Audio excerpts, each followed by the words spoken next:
was in early November of 1997 that a series of very strange sessions led a child psychologist in Maine to contact the authorities.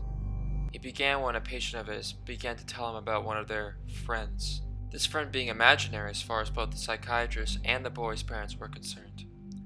He called his friend Mr. Smile and would talk about him at great length during some sessions. The boy called him Mr. Smile both because he would always be smiling, because when he was around, the boy said everything felt happy. The boy in question was being treated for serious issues to do with anger and depression, but when Mr. Smile was around, he said that all the anger and sadness seemed to just disappear. He said that Mr. Smile wouldn't speak, but rather just stand there, at the foot of his bed. He smelled like candy floss, and just by being there, he made the boy feel calm and safe. The psychiatrist assumed this imaginary friend was some sort of coping mechanism the boy had developed to deal with the problems at home. Until another patient, a girl of about 9 years old, also began talking about her imaginary friend, Mr. Smile. And then a boy of 7, and then a boy of 12, and then a girl of 11. All in all, close to 15 separate patients all began to talk to him about Mr. Smile. The first couple he put down to coincidence. After all, many children were having imaginary friends, and the name and description of Mr. Smile was just generic that it didn't concern him too much at first. But as more and more of his patients told him about Mr. Smile, he began to grow concerned. He asked for more details. Every single one of them described him the same way, using the same exact words. Now there was no way that all these children could be in contact with each other. 5 of them, for instance, were currently being homeschooled, and according to their parents, except when it was to accompany them on shopping trips. There was no way that every single one of these kids could have rehearsed and prepared their statements together, which led him to a deeply disturbing conclusion. He spoke privately with each of the parents, one at a time. He avoided disclosing too much information, but told them that something troubling had cropped up in multiple sessions with various patients, and that he believed that there was a chance their child was at risk. He asked for their permission to discuss matters with the authorities, and the parents gave their consent, provided they were still caught in the loop as to what was going on. And so, over the course of the next week, the police came and talked to the children about their friend. They asked for details about his appearance, how he got into their house, anything he said or did while he was there. Because by this point, the psychiatrist, the parents, and the police were all convinced that Mr. Smile was quite real and quite dangerous. The authorities had checked to make sure there were no known predators living in the area, which they confirmed to be true. But it was quite clear that whoever this Mr. Smile was, he was a real person who had been sneaking into the homes of these children at night. None of the children claimed to know how he got in. They said they'd just wake up and he'd be there at the foot of their bed. Sometimes they said he would be singing something, but not in English. It sounded like a lullaby, they said. It made them feel safe. Finally, the children were asked to draw Mr. Smile, as they couldn't put into words how he looked. Each and every one of the children picked up a red crayon and proceeded to color in the entire page until it was just a rectangle of red. When asked about this, they insisted that they had drawn Mr. Smile. When asked where his head, arms, and legs were, they insisted they had drawn him. And when they were told that they had simply colored in the page and not drawn anything at all, they became deeply angry, feeling that they were being accused of lying, and insisting that what they had drawn was a picture of the man they had seen.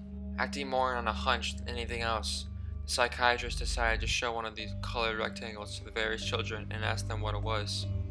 Each and every one of them, with no knowledge of what the picture was supposed to be or had drawn it, replied that it was a picture of Mr. Smile. Cameras and baby monitors were placed in the children's rooms so that they could be monitored. Many of the parents simply stopped sleeping altogether, staying up all night staring at the screens where their children slept.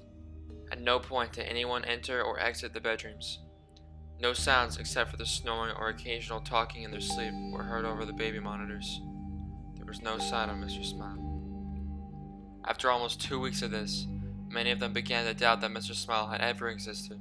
Other psychiatrists since have put the whole thing down to some sort of strange shared delusion that while it couldn't be explained, it did not have any basis in reality. Some suggested that maybe this whole Mr. Smile thing had a basis in a TV show or film that the children had all watched, leading to them dream of something similar. Then one of the boys went missing. The camera in his room had gone dead, at about 2 in the morning. His mother had run to check in on him, only to find his room empty.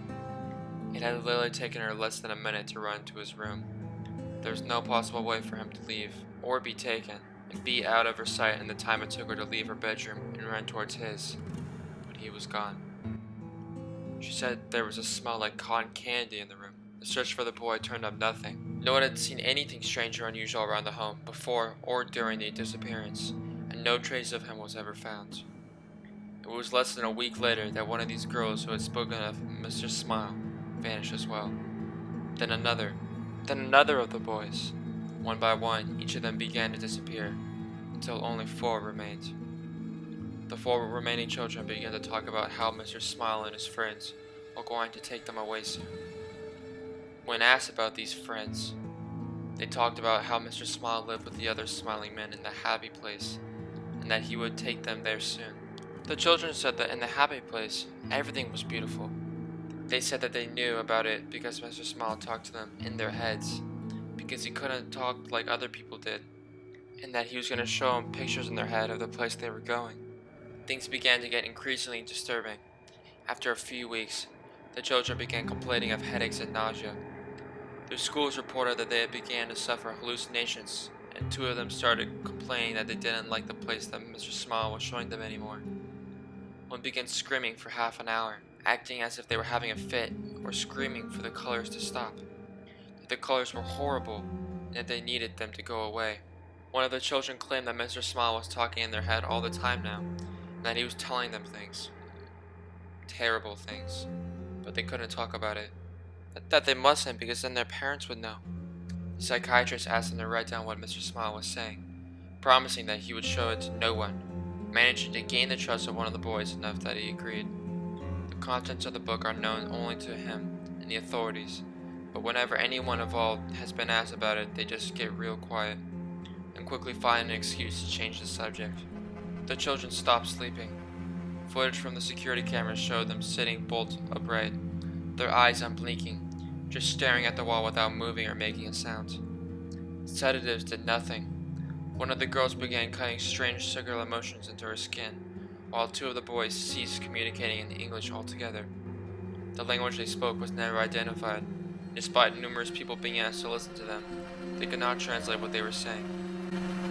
By the start of 1999, all 4 of the children had vanished into thin air. There was no trace of who took them. Searchers have turned up nothing to this day, with no indication of where they are or if they're even dead or alive. No suspects have ever been found either. All 4 of them appeared to simply vanish into thin air, much like the others, all of whom remain missing, their disappearances unexplained.